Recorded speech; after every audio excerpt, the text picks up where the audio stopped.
Man, this trail has been through the absolute ringer. So let's talk about the good, the bad, and the not so ugly. Let's get into it.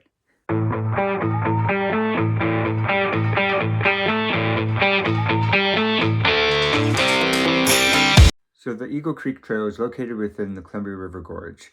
It's on the Oregon side, and if you're taking I-84 from Portland, you take the Eagle Creek exit, you go by the hatchery, you follow the creek up to the trailhead.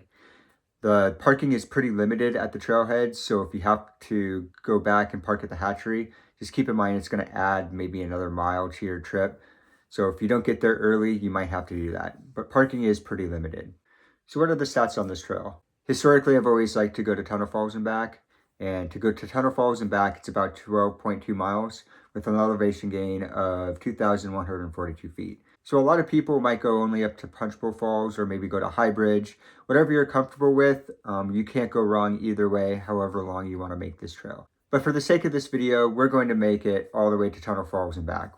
First thing we have to talk about is the Eagle Creek Fire. The Eagle Creek Fire took place in 2017.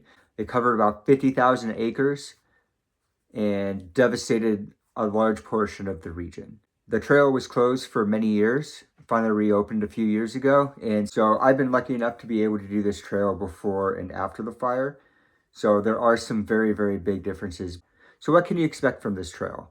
Well, first off, the trail starts off and you're hiking along the creek.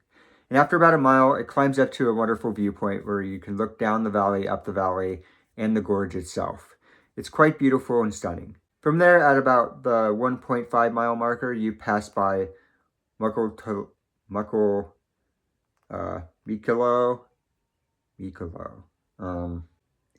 Metlacoy? I think that's right. Metlacoy. So at 1.5 miles is Metlacoy Falls. There used to be a viewpoint for this waterfall, but the fires have completely destroyed it. The landscape has changed so much. I've had a really hard time trying to find the exact location of where the old lookout was. So from there, the trail goes on to the bypass trail to go down to Punchbowl Falls.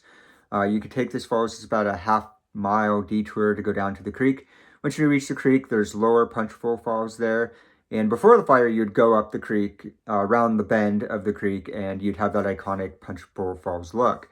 Unfortunately, there was a big landslide that went into the creek, and there is now a massive log jam. This last time I went, I tried to navigate the log jam. The log jam itself is quite extensive. It is possible to get through the log jam to get to a sandbar or a rock bar that's on the other side, but highly impractical. If you don't go down to the cutoff, if you just go a little bit further, you get that iconic view from above the falls, so you can look down on Punchbowl Falls from above. From there, the trail keeps going, and at about 3 miles, you reach Lewitt Falls.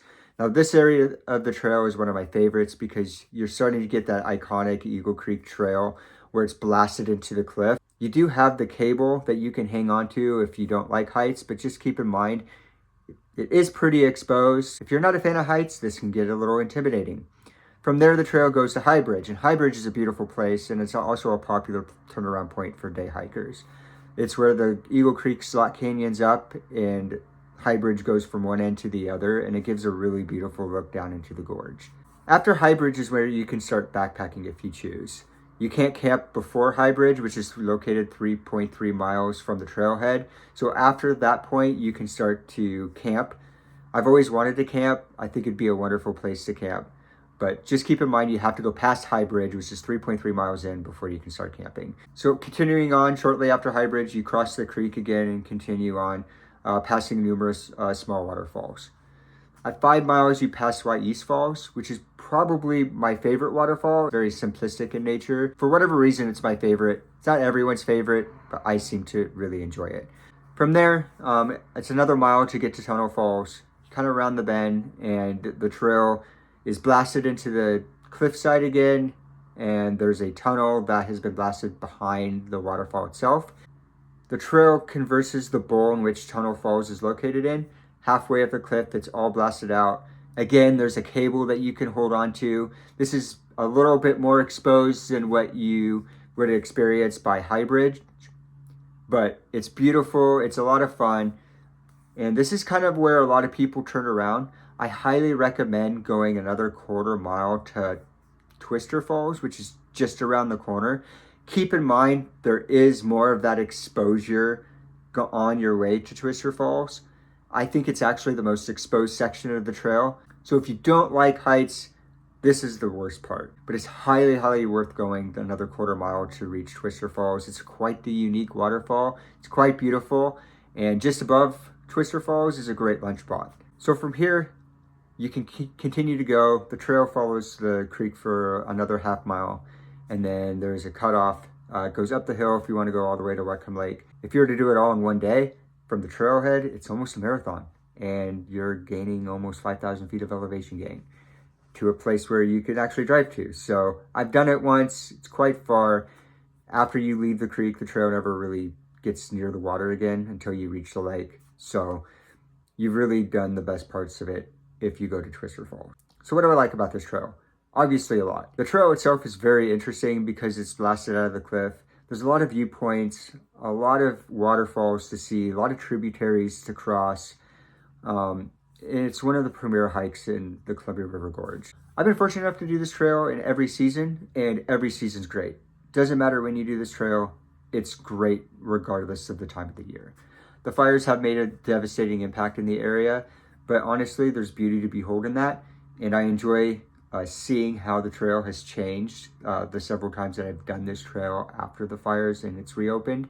And every time I've done it, it's changed a little bit more. And I look forward to doing this trail more every time and seeing that change over the years. A few things to note though, it is crowded. Doesn't matter when you go, you're gonna have people. You're not gonna have this trail by yourself. With that being said, as I mentioned before, the parking is quite limited. So if you don't get there early, you might have a hard time finding a place to park. But clearly, guys, I love this trail. It's one of the best in the region. I think it's arguably the best trail in the Columbia River Gorge. And for that reason, this trail gets the gold standard. Seriously, you guys, the fire has been devastating through this area. There are still trails that are not open, like Tanner Butte or Ruckle Ridge. I'd love to do a review on Ruckle Ridge. I think it's one of the hardest hikes in the gorge. And it's also a very unique trail. But as of this video recording, it's still closed. So hopefully someday that trail will open. But thank you for clicking on this video. Let me know what your favorite trail is in the Columbia Gorge and what you'd like me to do next. Comment below, let me know. And if you like this video, please hit the subscribe button and to enjoy more videos. Thank you again, and we'll see you in the next one.